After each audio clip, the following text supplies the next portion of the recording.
ऐसे परवारी जन अनादिकाल से इतनी माताओं को बना लिया कि आचार्य भगवंत कहते हैं सुमेरु पर्वत के समान अगर हम अपने माता पिता के अस्थियों को इकट्ठा कर दें तो भी कम है। कौन सा संबंध है जो मेरी इस आत्मा ने अभी तक धारण नहीं किया? विचार इस पर करें। ये ना सोचें कि मैंने कितने कितने संबंधों को बना लिया। आज जो माँ है वो कल बेटा बनेगी, जो बेटा है वो माँ बन जाया करता है, पति पत्नी बन जाता है, पत्नी पति बन जाती है। नाना पर्यायों का स्थानांतरण नाना योनियों में और नाना कालों से हमारी आत्मा करती चली आ रही है। लेकिन रे मानव, तू आज तक अपने आप में सावधान होने का नाम नहीं ले पा रहा है। आचार्य भगवंत कहते हैं इसीलिए कहा कि जब तेरी इच्छा नहीं है तो दूसरे को बाधा तो मत डाल। जब बलभद्र अपराजित के एक सुंदर सा बेटा हुआ, उस बेटे को देख देख कर ले जाते थे बलभद्र अपराजित और कहते थे कितना सुंदर और सलोना है मेरा ये पुत्र, इसके लिए सुंदर सी बहू लेकर के आऊंगा। मान भावो, बच्चा बड़ा होता है, उसके लिए सुंदर राजा की कन्या का चयन हो जाता है। दूल्हा बनकर के आने वाला बलभद्र अपराजित का बेटा सुमति जब घोड़े पर चढ़कर के दरवाजे पर जाता है, उसके शरीर की अप्रतिम सौंदर्य सुषमा को देख करके कन्या पक्ष वाले उसकी प्रशंसा करते करते थकते नहीं। कह देते हैं कि कितना सुंदर वर ढूंढा है मेरी सुंदर पुत्री के लिए। उस पुत्री का नाम मनोदया था।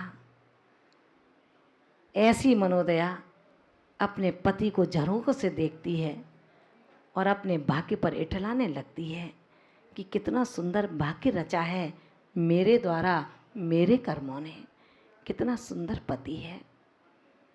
मनोदया बरमाला लेकर के अपने राज मंदिर से अपनी सखियों के साथ बाहर आने ही वाली थी। इतने में एक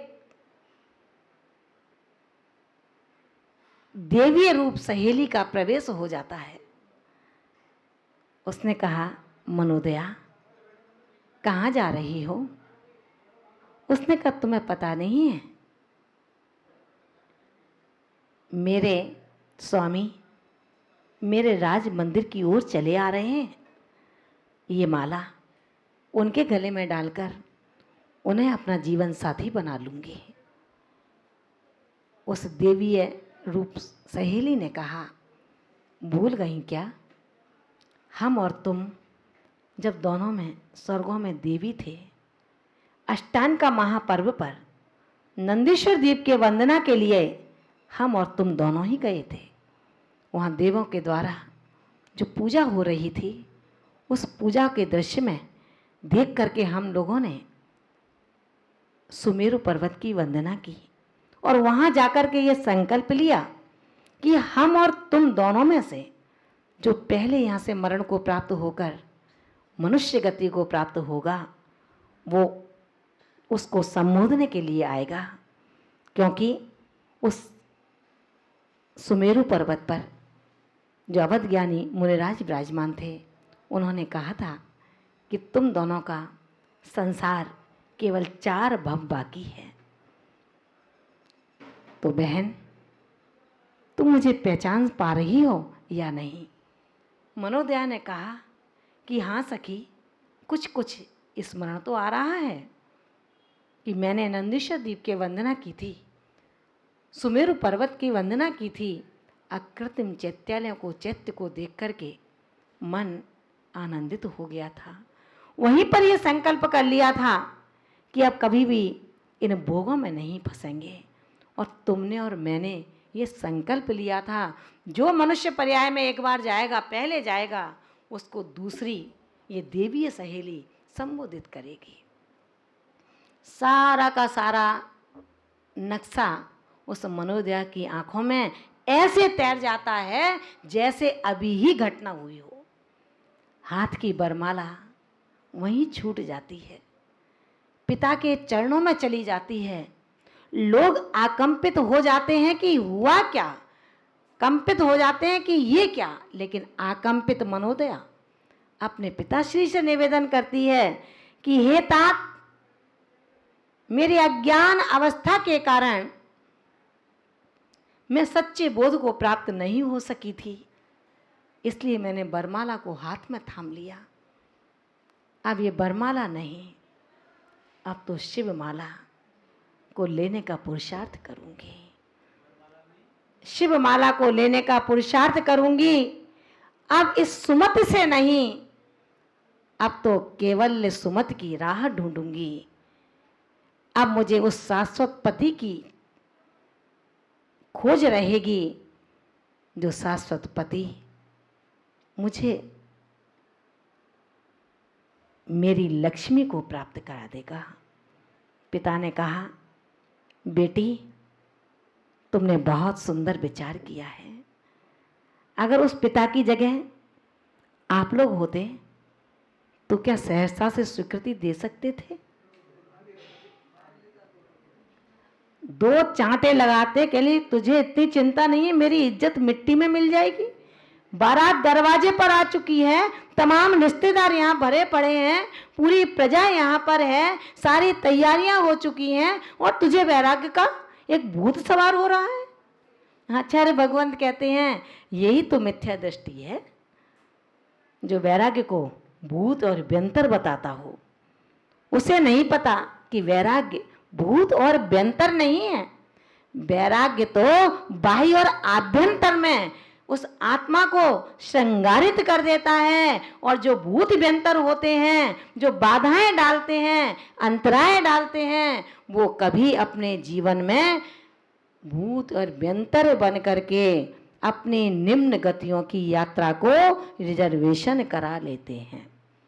प्रश्न किया गया कि भगवान समझ में नहीं आता, इतनी सुंदर महिलाएं, इतने सुंदर पुरुष दास और दासी क्यों बने हैं, क्यों हमारे चरणों की सेवा करते हैं? किसने पूछा था पता है? सम्राट छठखंडाधिपति भरत चक्रवर्ती से उनकी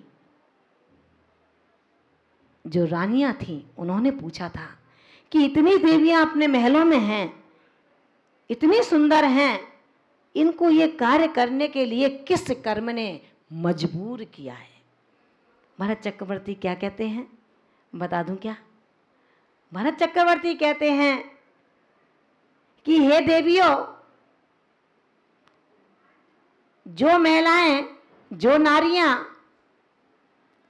प्रति समय अपने पति की चाकरी करती रहती हैं, अपने परिवार के कामों में लगी रहती हैं, अपने परिवार के काम से फुर्सत नहीं है कि धर्म का अर्जन कर पाएं, पूजा विधानों में बैठ पाएं, जिनेंद्र प्रभु की प्रतिमा को एक बार शांति से अवलोकन कर पाएं, जिनको इतना समय नहीं है, वो ही जाकर के कालांतर में दासी और दास बनते हैं कि कर अपने पति की जो चाकरी करने का शौक था, अब तू यहां खूब चाकरी करती रहे। महान भावों, देवियों ने प्रश्न किया कि हे स्वामी, जो डाकनी और शाकनी बनती हैं वो कैसे बनती हैं, बता दूं क्या? उन्होंने कहा, जब एक मुनिराज, एक आर्यिका अथवा उसके परिवार का कोई भी व्यक्ति भोजन कर रहा हो और वो उसको घूरती रहे, टकटकी लगा करके देखती रहे कि देखो कैसे खा रहा है, मुझे नहीं मिलता, ये जो घूरता रहता है, टकटकी लगा करके देखता रहता है, ऐसा वो ईर्ष्यालु आत्मा कभी भी अपनी क्षुधा को तृप्त नहीं कर पाता और मृत्यु के बाद डाकनी और शाकनी पर्यायों में जन्म लेता है। अपन कितने परेशान हो जाते हैं कि मुझे नहीं देखा, मेरे लिए ये नहीं हुआ, मेरे लिए ऐसा नहीं किया। आचार्य भगवंत कहते हैं कि रे साधक मत आंसू बहा, आज तू यहाँ पर नाटक के आंसू बहाता है, कल तुझे वास्तविक आंसू बहाने के लिए एक लंबी पर्याय प्राप्त हो जाएगी। व्यंतर जाति में है, भूख नहीं लगती, लेकिन ईर्ष्या तो वहां मानसिक दुख तो बहुत है, और भूख लगती है, अमृत झड़ जाता, थाली नहीं लगती यहाँ जैसे। यहाँ जैसी थाली और परोसने वाला कोई नहीं है। आचार्य भगवंत कहते हैं कि रे सम्राट की देवियों, तुम भी ध्यान रखो कि जब तुम्हारे सम्राट चक्रवर्ती सामायिक के समय अपने सामायिक कक्ष में प्रवेश करते थे तो कैसी थी वो देवियां, पति के लिए पूर्ण समर्पण। उनके सामायिक में बाधा नहीं डाली थी कि आज मेरे बहन के घर चलना है, अभी सामायिक मत करो। जो समय सामायिक का होता था वो देवियां 96,000 पंक्तिबद्ध कतारबद्ध अपने पति की अगवानी के लिए श्वेत साटिका पहन करके तैयार रहती थी। ग्रस्त धर्म परंपरा से मोक्ष का कारण होता है, लेकिन कौन सा ग्रस्त धर्म? आचार्य भगवंत कहते हैं इन धर्मों में आप विघ्न बाधा ना डालें। कोई दान दे रहा हो, उसका हाथ पकड़ लिया, अरे मैंने दे तो दिया, एक ही घर का एक ही तो देगा, विघ्न डाल दिया, अंतराय हो गया।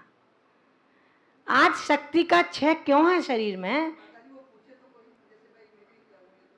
हाँ तो करो ना, आपका सबकी पॉकेट मनी अलग अलग है, सब अपने अपनी व्यवस्थाएं रखती हो आप लोग। ऐसे अगर दान में अगर आपने अलग अलग दे दिया तो कोई पाप नहीं किया, लेकिन देते हुए को किसी ने रोक लिया तो महान पाप का बंध कर लिया।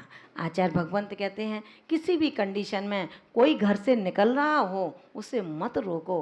जब नेमिनाथ भगवान के समवशरण में त्रिखंडाधिपति कृष्ण पहुँचते हैं और उन्होंने जिज्ञासा रखी कि द्वारका कब भस्म होगी, जो देवों के द्वारा बनाई गई है, उन्होंने बता दिया 12 वर्ष बाद चली जाएगी। कारण कि राजपुत्रों के द्वारा जो मदिरा का पान होगा उस पर दीपायन नाम के मुनि के ऊपर वो गाली गलौज करेंगे, उनको कसाय आएगी, पुतला निकलेगा और 12 योजन की ये द्वारका भस्म हो जाएगी। तो उन्होंने कहा इस द्वारका में कोई बचेगा या नहीं बचेगा? उन्होंने कहा 3 लोग बच सकते हैं। और जब उन्हें पता लगा मैं भी बचूंगा तो उन्होंने स्पष्ट कहा कि पूरे यदुवंशी परिवार से मेरी आज्ञा है कि जो भी भगवान नेमिनाथ के समवशरण में महाव्रतों की दीक्षा को ग्रहण करके अपने आत्मा का कल्याण करना चाहता हो वो सहजता से जा सकता है, मेरी ओर से कोई बंधन नहीं है।